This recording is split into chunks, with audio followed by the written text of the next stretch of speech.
에베소서 4장 1절에서 3절 말씀 우리 다 찾으셨으면 한 목소리로 같이 봉독하겠습니다. 시작.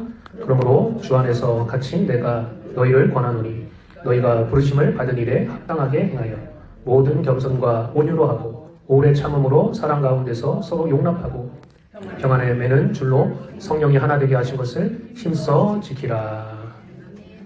아멘. 할렐루야.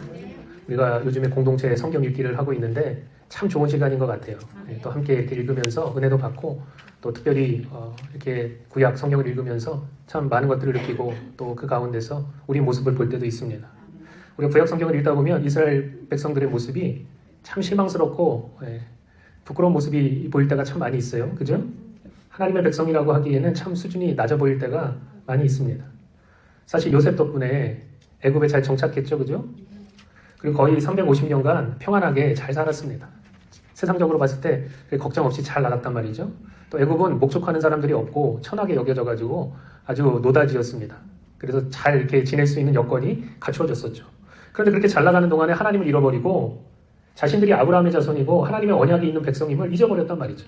하나님을 잊어버렸단 말이죠. 그런데 이제 요셉을 알지 못하는 왕이 들어서게 됩니다.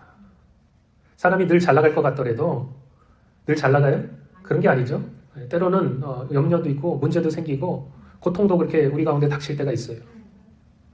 이스라엘의 인구가 점점 불어나자 애굽이 위협을 받습니다. 야, 이거 큰일 나겠는데 이러다가 우리 적에게 이 이스라엘이 붙게 되면 야, 이거 큰 문제가 발생하게 되겠다. 그래서 이스라엘 사람들을 경계하고 괴롭히는 대상이 되었단 말이죠. 그런데 그런 경계와 아주 그냥 집요한 괴롭힘에도 불구하고 계속해서 인구가 불어나는 거예요. 애를 이렇게 낳아도 왜 이렇게 많이 낳는지. 인구가 더 불어나자 더 혹독하게 박해할 수밖에 없잖아요. 인구가 많다는 것은 여러분 대단히 힘이 되고 사실은 장점이 됩니다. 미국도 인구가 계속해서 늘어나고 있지 않습니까? 이 젊은 세대들이 일어나고 있다는 게 이게 나라가 그래도 건강한 징조 가운데 하나죠. 인구가. 대한민국은 지금 애를 안 낳아가지고 지금 망하기 일보 직전 아닙니까? 그죠? 인구가 더 불어나자 더 혹독한 박해와 이제는 완전히 종살이가 시작됐단 말이죠. 노예가 되었습니다. 이제 너무 힘들고 어려우니까 이스라엘 백성들이 누굴 찾기 시작해요? 하나님을 찾기 시작했습니다. 잘 나갈 때는 안 찾다가 이제 하나님을 찾기 시작했다는 거예요. 하나님께 부르짖게 되었다는 거죠. 하나님 도무지 못 살겠습니다. 좀 살려주십시오. 잘 나갈 때는 찾지 않다가 이게 사람이란 게 참 못 나갈 때는 하나님을 찾으려고 해요. 또 못 나갈 때도 웬만큼 못 나갈 때는 찾지도 않다가 이제 죽을 정도가 되니까 그제서야 하나님을 찾았단 말이죠. 그럼 이게 인간입니다. 참 어리석죠? 평소에 하나님을 경외하고 따르면 얼마나 좋습니까? 얼마나 큰 축복을 받겠어요. 그런데 그런 사람들이 많지 않다는 거예요. 왜 하나님께서 우리에게 고난과 어려움을 주시는가 잘 생각해 봐야 돼요. 우리가 너무나도 완악하고 우리가 너무나도 교만하고 우리가 너무나도 깨닫지 못하기 때문에 그런 거죠. 교만을 좀 제발 꺾으라고 깨우치고 하나님께 돌아오라고 하나님께서 때로는 시련도 주시고 고난도 주신다는 거죠. 그래서 시편 119편 71절에 보니까 이렇게 고백하고 있어요. 고난당하는 것이 뭐라고요? 내게 유익이라. 때로는 여러분 우리가 고난당하는 것이 유익이 됩니다. 그래야 우리가 주님의 뜻을 깨달아 알 수 있고 하나님을 찾을 수 있기 때문에 그렇단 말이죠. 어쨌든 하나님께서 이스라엘 백성들의 부르짖음을 들으시고 아브라함과 맺은 그 언약을 하나님께서 기억하셨다, 생각하셨다 그렇게 얘기합니다. 그래서 제일 먼저 하신 일이 뭐냐? 미디안 광야에 도망가 있었던 모세를 찾아가신 거예요. 그럼 모세는 애굽에서 본격적인 그 박해가 일어났을 때, 그 시작할 때 태어났던 인물입니다. 그러니까 너무 인구가 급격하게 막 늘어나니까 바로가 어떻게 명령했어요? 히브리 사내들은 다 죽여버려라. 그렇게 명령하지 않았습니까? 그런데 모세가 태어났는데 너무 이쁘고 비범한 아이인 거예요. 그래서 부모가 몰래 키우다가 어떻게 됩니까? 더 이상 애를 숨길 수가 없잖아요. 빽빽 우는데. 애가 태어났는데 그러면 와가지고 확인할 거 아닙니까? 여자인지 남자인지. 그러니까 이제 더 이상 숨길 수가 없어서 바구니에 넣어가지고 나일강에 띄워보냅니다. 그런데 희한한 것은 그 하나님의 타이밍이죠. 기적적으로 그 바구니가 바로의 공주가 목욕하러 나일강에 내려왔다가 그 바구니와 그 아이를 보고 자기 아들로 입양하게 됩니다. 그러니까 죽어야 했던 운명에서 갑자기 뭐예요? 바로 공주의 아들이 된 거예요. 그럼 거기서 애굽의 뛰어난 학문을 배우고 너무나도 잘 나가는 인생을 살았습니다. 가만히 있으면 그저 얼마나 좋은 인생, 형통한 인생, 화창한 인생을 살았겠습니까? 그런데 모세가 장성하자 동족 이스라엘을 생각하기 시작했어요. 구원하고자 하는 그 마음을 갖게 되었습니다. 그래서 그 동족들을 찾아가다가 동족을 괴롭히는 애굽 사람을 보게 된 거예요. 근데 막 의군이 일어나서 그 사람을 어떻게 했습니까? 쳐 죽여버렸다는 거죠. 우리는 모세하면 굉장히 위대한 사람으로 또 굉장히 온유한 사람으로 알고 있지 않습니까? 성경도 뭐라고 표현하고 있냐면 이 사람 모세는 온유함이 지면의 모든 사람보다 더하니라. 대단한 사람이라는 거예요. 온유한 사람이라는 거예요. 그런데 여러분 사실은 그가 젊었을 때 어땠느냐? 혈기가 굉장한 사람이었다는 거예요. 아무리 의분이 나도 사람 쳐 죽일 수 있겠어요? 그러니까 모세가 혈기가 있던 사람이었다는 거예요. 그리고 여러분, 우리가 다윗은 뭐 살인 교사했다 이렇게 많이 알고 있는데 모세가 살인자라고 잘 생각하지 않는 경향이 있어요. 그죠? 그래서 다윗은 참 나쁜 짓을 많이 했지. 간음도 하고 살인 교사도 하고. 그죠? 그런데 여러분, 모세야말로 자기가 직접 사람을 죽인 사람입니다. 살인자였다는 거예요. 사람을 죽이고 그게 탄로나자 급히 미디안 광야로 도망치게 되죠. 그러니까 인생이 어떻게 이렇게 급작스럽게 추락할 수 있을까요? 바로의 공주의 아들에서 살인자여 도망자로 그렇게 전락하게 됩니다.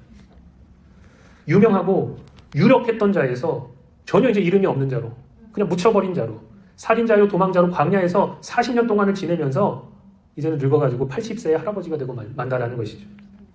그런데 그런 그에게 하나님께서 찾아가셨다는 거예요. 그러니까 여러분, 이 시점이 이스라엘 백성이나 아니면 모세에게 둘 다 가장 바닥에 처박혀 있을 때였습니다. 밑바닥을 경험할 때였습니다. 만약에 잘 나갔으면 하나님도 안 찾았을 것이고 부르짖지도 않았을 텐데, 그런데 이 밑바닥을 경험하면서 하나님께서 그들을 찾아가셨을 때 하나님의 역사가 그 가운데서 시작되기 시작했다는 거죠. 그런데 그 당시 여러분, 이스라엘의 상황이 어땠어요? 그들은 애굽에서 노예로 전락해서 정말 심각한 괴로움을 받고 영적으로는 하나님이 누구신지도 잘 모르는 상태에 있었다는 거죠. 노예였습니다. 심각한 압박을 받았어요. 영적으로는 하나님이 누구신지도 잘 몰랐습니다. 그러니 이스라엘이 구원을 받고 출애굽할 수 있었던 이유는 이스라엘이 잘나고 뛰어난 민족이었기 때문이 아니라는 거예요. 혹 그들이 하나님 앞에서 뭔가를 잘하고 그리고 하나님을 잘 경외했기 때문에 하나님이 그들을 구원하신 게 아니라는 거죠. 여러분, 하나님은 은총을 베푸시고 구원하실 때 뛰어나고 강한 민족을 선택하신 게 아닙니다. 화려하고 잘난 사람들에게 그 은혜와 그 축복이, 그 구원이 임하는 게 아니라는 거예요. 구원이라는 것은 죄인에게 임하는 것입니다. 하나님의 은혜는 자기를 불쌍히 여겨달라고 부르짖는 자들에게 임하는 거예요. 건강한 자는 의원이 쓸데없고 병든 자라야 쓸데있느니라 주님 말씀하시지 않았어요? 이스라엘이 잘나서가 아니라는 거예요. 하나님 앞에서 뭘 잘해서가 아니라는 거예요. 혹독한 종살이에 지친 이스라엘이 하나님께 살려달라고 부르짖을 때 하나님은 아브라함과 맺은 그 언약을 기억하시고 그들을 구원하시기로 결정하셨단 말이죠. 우리가 알아야 될 것은 출애굽의 역사는 하나님의 전적이고 강권적인 역사로 일어나게 되었다는 거예요. 이것은 하나님의 강권적인 역사였습니다. 10가지 재앙을 통해서 구원받을 때 이스라엘이 한 것은 그저 하나님께서 주시는 그 말씀을 듣고 믿고 순종한 것밖에 없어요. 특히 여러분 6월절 사건을 보세요. 하나님께서 뭐라고 말씀하십니까? 6월절 양을 잡아서 그 피를 문 임방과 설주에 바르라. 그러면 이 애굽에 내려진 그 재앙이 너희를 넘어가리라. 이렇게 이야기하셨다는 거예요. 그 말씀대로 순종했더니 정말로 그 재앙에서 우리가 그 이스라엘 백성들이 벗어날 수 있었고 종살이에서 해방될 수 있었고 출애굽하게 되었단 말이죠. 이것은 하나님의 전적이고 강권적인 역사를 통해서 구원이 일어나게 된 것입니다. 여러분, 질문해 보겠습니다. 이스라엘 백성이 출애굽할 준비가 되었을까요? 전혀 되지 않았어요. 근데 하나님께서 역사하셔서 그 밤에 아주 헐레벌떡 제대로 짐도 잘 챙기지 못하고 그냥 떠나게 하셨다는 거예요. 그들은 가나안 족속과 전쟁을 하고 나라를 세울 그런 힘과 역량을 갖추고 있었습니까? 그렇지 않았다는 거죠. 그들은 그렇다면 하나님의 백성의 그 수준과 품격을 갖추고 있었습니까? 그렇지 않았다는 거죠. 여러분, 그들의 수준이 어땠냐? 출애굽한 후에도 여전히 이 노예 근성을 가지고 있었어요. 거기서 벗어나지 못했습니다. 그러니까 늘 이 노예 근성은 어떠냐? 사람이 수동적이, 늘 남탓만 해요. 늘 부정적입니다. 또 왜 이렇게 믿지 못하는지 늘 불신앙만 합니다. 그러니까 죄 짓고 불신앙하고 불순종하는 데는 굉장히 적극적이고 영적인 것에는 늘 수동적이었다는 거예요. 하나님을 제대로 섬기는 데 있어서 이스라엘 백성들이 늘 수동적인 거예요. 하나님을 적극적으로 찾고 의지해야 되는데 전혀 그렇지 못했다는 거죠. 여러분, 하나님은 하나님을 사랑하는 자들을 사랑하시고요. 하나님을 간절히 찾는 자들을 하나님께서 만나주시는 거예요. 그러니까 여러분, 우리는 수동적인 신앙을 가지면 안 돼요. 적극적인 신앙을 가져야 돼요. 내가 하나님을 사모하고 내가 하나님을 사랑하고 내가 하나님을 간절히 찾을 거야. 그런 사람을 하나님께서 사랑하시고 만나주시는 것이죠. 그러니까 수동적인 것은 종의 근성이란 말이죠. 시켜야 억지로 하는 거예요. 종은 여러분 자발적으로 하는 사람이 없습니다. 시켜야 하는 거예요. 안 그러면 가만히 있는 거죠. 게다가 이스라엘 백성들이 무슨 문제만 있으면 자꾸 남 탓하는 거예요. 하나님 탓하고 자꾸 모세만 원망하고 있던 것이죠. 또 어떤 상황이 닥치면 생각이 왜 긍정적으로 안 가고 부정적으로 가는지, 이게 종의 근성이란 말이죠. 여러분도 어떤 분들은 부정적인 사람이 있으실 거고 어떤 분들은 긍정적인 사람이 있으실 거예요. 제가 옛날에 처음 이제 사역을 하는데 어떤 일들이 있었냐? 아직 아니에요? 제가 예전에 사역을 하는데 어떤 일이 있었냐? 저도 몰라. 제가 제 모습을 모르는 거예요. 교회에서 어떤 일을 하고 제가 전도사 때 담임 목사님이 어떤 일을 시키면 늘 부정적인 거예요. 안 된다고 얘기하는 거예요. 적극적으로 돌파할 생각이 없고 뭔가 모르게 이 안에 부정적인 게 자리 잡고 있었어요. 근데 그런 모습을 제가 몰랐었단 말입니다. 근데 제가 계속 그런 모습을 보이니까 담임 목사님이 하루는 크게 화를 내시면서 홍 전도사, 당신은 왜 이렇게 부정적이야? 된다고 얘기해. 될 수 있다고 할 수 있다고 얘기해. 이렇게 말씀하시더라고요. 제가 갑자기 정신이 번쩍 들었어요. 아, 나도 모르는 사이에 굉장히 부정적이고 이 종의 근성을 가지고 있구나. 내가 뭔가를 할 때 적극적이고 긍정적으로 하나님의 일을 감당해야 되는데 내가 그렇지 못하구나. 그런 생각이 들었단 말이죠. 이스라엘 백성들이 자꾸 부정적으로 생각하고 안 된다고 말했다는 거예요. 우리는 광야에서 다 죽을 겁니다. 자꾸 그렇게 말하니까 하나님께 뭐라 그래요? 네 말한 대로 될 것이다. 말한 대로 될 거야. 근데 어떻게 얘기할래? 긍정적으로 주 안에서 얘기할래? 아니면 부정적으로 얘기할래? 주님 말씀하고 계시잖아요. 우리는 가나안 땅에 올라가면 다 멸절당할 것입니다. 가나안 족속은 봤을 때 그들에 비하면 우리는 메뚜기에 지나지 않습니다. 애굽에서는 우리가 고기와 야채를 실컷 먹었는데 이 광야에서는 이런 것도 못 먹고 이 만나는 아주 지긋지긋합니다. 이 물 없는 광야에서 도대체 우리를 죽일 작정입니까? 이렇게 계속 얘기했다는 거죠. 그러니 어떤 어려운 상황이나 장애물이 나타나면 돌파가 안 되는 거예요. 신앙도 여러분 돌파하며 나아가는 거 아닙니까? 우리가 인생을 살아가면서 우리 앞에 왜 장애물이 없겠어요? 왜 평탄한 인생만 있겠습니까? 그런데 무슨 일만 일어나면 주저앉고 무슨 일만 일어나면 애굽으로 돌아가려고 했다는 것이죠. 생각해 보십시오. 이스라엘은 이미 하나님의 놀라운 기적과 역사를 목격했던 사람들입니다. 애굽의 10가지 재앙에서 살아남았고 하나님은 이스라엘을 특별하게 대우하셨어요. 애굽 사람처럼 대우하시지 않았습니다. 모든 질병과 저주가 쏟아질 때 이스라엘만 예외였다는 거예요. 홍해가 갈라지고 여러분 바다 사이를 마른 땅처럼 건너게 하셨습니다. 이게 여러분 그냥 보통 일입니까? 그냥 흔하게 일어나는 일입니까? 그게 아니라는 거예요. 여러분 무엇보다도 하나님이 그들과 함께 하셨다는 거예요. 하나님이 함께 하심이 육적인 눈으로 보였다는 거예요. 우리 지금은 하나님이 함께 하신 게 육적인 눈으로는 보이지 않잖아요. 영적으로 함께 하시고 우리가 그 영을 느낄 수 있지만 그러나 육적으로는 보이지 않아요. 근데 그들은 하나님의 영광이 하나님의 임재가 함께함을 육신의 눈으로도 보면서 그런 짓들을 했다는 것이죠. 그러니까 여러분 믿음이 너무 없었습니다. 뒤에서 쫓아오는 애국 군대 때문에 안절부절하지 못하고 광야의 그 자연환경 때문에 불안하고 염려했으며 늘 부정적이고 불평불만만 했다는 거예요. 그러니까 여러분 출애굽하기는 했지만 사실 변한 것이 하나도 없었다는 거예요.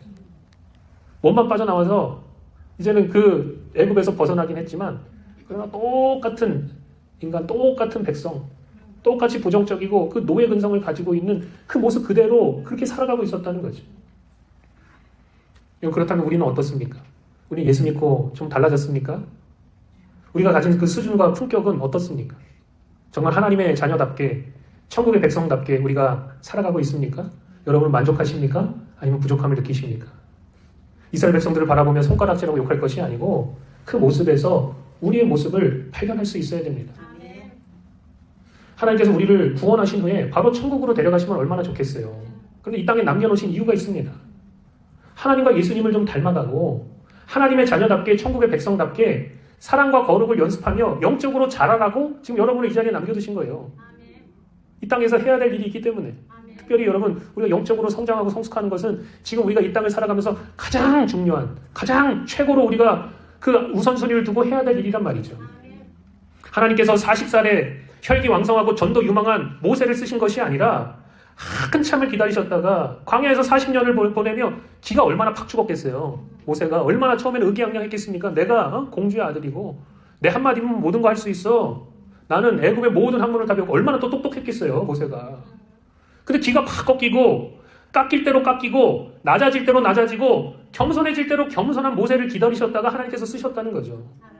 만약에 모세가 40살에 하나님이 그를 쓰셔가지고 출애굽시켰다면 어떻게 됐을까요? 금세 화가 치밀어 오르고 몇 사람 때려잡았을 거예요. 아마. 역정을 내고 폐역하고 목이 굳은 그 백성을 보고 뭐라 그랬습니다. 하나님 나 안 합니다. 계속 그렇게 얘기하지 않았겠어요? 못합니다. 포기합니다. 근데 먼저 그가 경험한 광야의 40년, 미디안 광야의 그 40년을 통해서 그는 오래 참고 기다릴 줄 아는 사람이 되었고 온 세상에서 어떤 사람보다도 가장 온유한 사람이 되었단 말이죠. 그러니까 하나님께서 그때가 되도록 기다리셨던 거예요. 모세가 준비되도록 기다리셨던 거예요. 마찬가지로 여러분 이스라엘 백성들도 광야에서 이제 시간을 보내며 40년간 그 하나님의 백성으로서의 그 수준과 품격을 배우고 훈련해야만 했습니다. 출애굽은 하긴 했지만 바뀐 게 아무것도 없었어요. 그 첫 번째 훈련이 다른 게 아니고 바로 모세처럼 오래 참고 온유해지는 훈련이 그들 가운데 필요했다는 거죠. 이스라엘 백성들을 보십시오. 출애굽하자마자 어떤 승질들이 드러나요? 문제는 어려움이 닥치면 금세 돌변합니다. 하나님 우리를 광야에서 죽이시려고 출애굽시켰느냐? 애굽으로 돌아가자! 맨날 난리를 쳤어요. 하나님을 경외할 줄 알아야 되는데 하나님을 경외할 줄도 모르고 하나님을 두려워할 줄도 모르고 하나님을 의지하고 그분 앞에서 잠잠히 기다릴 줄을 몰랐던 거예요. 여러분 사실 사람이 평안하고 먹고 살만하면 마음에 여유가 있으면 웬만해서는 승질이 잘 드러나지 않습니다. 그죠? 여러분 마음 편안한데 뭐 누가 뭐란들 개난 짖어라 그래도 기차는 간다. 좀 사람이 마음에 여유가 있고 평안하면 그렇죠? 다른 사람이 뭐라고 해도 마음이 잘 흔들리지 않아요. 그런데 여러분 뭔가 불안하고 마음에 여유가 없으면 이 승질이 사람이 드러나게 되어 있습니다. 자기 승질이 드러나게 되어 있습니다. 특히 우리가 이렇게 신앙생활하고 많은 사람들을 만나보면 마음이 거칠고 가시가 많은 사람들이 있어요. 그죠? 왜 이 사람들은 마음이 거칠고 가시가 많을까요? 보통은 거친 인생을 살아온 사람들이 마음이 거칠고 가시가 많아요. 그죠? 어릴 때, 그죠? 유치원이나 초등학교 때, 또 중고등학교 때 불안한 가정 환경을 경험한 사람일수록 이게 마음이 거칠 수밖에 없고 가치가 많을 수밖에 없습니다. 왜 그런 모습이 나오는가? 다른 것 때문에 그런 게 아니고 어릴 때부터 나를 너그럽게 봐주고 품어주고 기다려주던 부모가 없었기 때문에 그래요. 또 주변 사람들 가운데 그런 사람들을 만나보지 못했기 때문에 그렇게 마음이 거칠고 가시가 달려있는 그런 모습들을 우리가 보게 됩니다. 늘 어렸을 때부터 지적당했던 거예요. 늘 마음의 상처를 받고 공격당했으니까 자신을 방어하려는 방어 기제가 늘 작동하는 거예요. 사람들과의 관계에 있어서. 동시에 공격이 최선의 방어다. 나 한번 공격해봐. 내가 너를 찔러버릴 거야. 내가 너를 공격해버릴 거야. 공격 본능이 발동하는 것이죠. 마음에 안 드는 상황이 닥쳐오거나 조금이라도 못마땅한 그런 사람들이 있으면 견디지를 못해하는 것입니다. 그러니까 나도 모르는 사이에 자꾸 사람이 공격적으로 변하는 이유가 바로 거기에 있단 말이죠. 좀 참고 너그럽게 넘어가주면 좋은데 꼭 지적을 하고 다른 사람에게 상처를 줘야 직성이 풀리는 사람들이 있습니다. 꼭 지적하고 고쳐야지만. 여러분 생각해 보세요. 여러분은 누가 여러분 지적한다고 방금 고쳐져요? 금세 고쳐져요?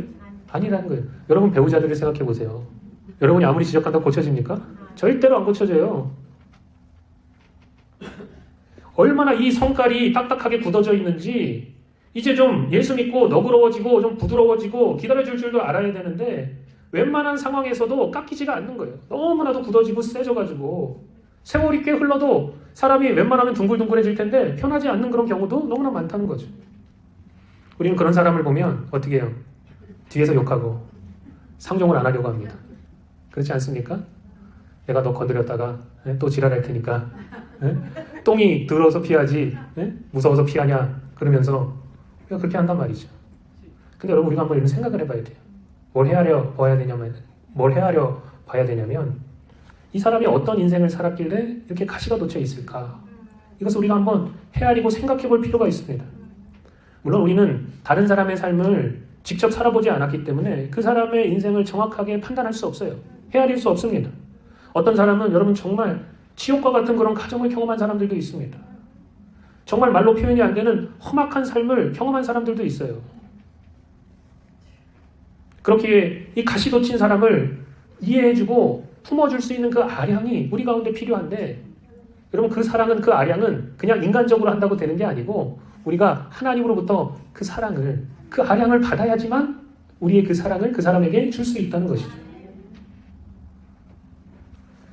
우리는 조건 없는 사랑, 끝없이 덮어주고 감싸주는 그 하나님의 사랑을 받은 사람들입니다. 그렇다면 이제 좀 마음이 불편하고 내 그 마음을 긁는 그런 상황과 사람이 있다 할지라도 우리의 마음이 좀 너그러워지고 부드러워져야 되지 않을까요? 우리가 하나님 사랑 안에 머물러 있으면서 그 사랑을 배우고 연습해야 된단 말이죠. 그렇게 하기에 이 가정과 교회는 그 사랑을 배우고 연습하는 최적의 장소입니다. 여러분 열받게 하는 사람들 많죠? 가정에도 많고 여러분 교회에도 같이 지내다 보면 짧게 지내는 건 상관없어요. 그런데 같이 지내다 보면 열받게 하는 사람들이 나오게 돼 있습니다. 왜 그런 사람들이 있냐? 하나님께서 왜 그런 사람들을 옆에 붙여주셨냐? 사랑하는 것을 배우라고 연습하라고 하나님께서 그렇게 하셨다는 거예요. 특별히 여러분 오래 참고 인내하는 법 그리고 사람이 온유해지는 그 법을 우리가 배워야 됩니다. 늦는 사람도 조금 모자란 사람들도 우리가 기다려주고 헤아려줄 줄 알아야 된단 말이죠. 특별히 나와 다른 사람들을 향해서. 여러분 요즘에는 이런 성격 테스트도 되게 잘 나와 있어요. 그래가지고 뭐 요즘에는 MBTI 젊은 사람들이 많이 하지 않습니까? 이렇게 네 분야로 나눠가지고 첫 번째는 뭐 내성적인 사람, 뭐 외향적인 사람. 저는 다는 모르겠어요.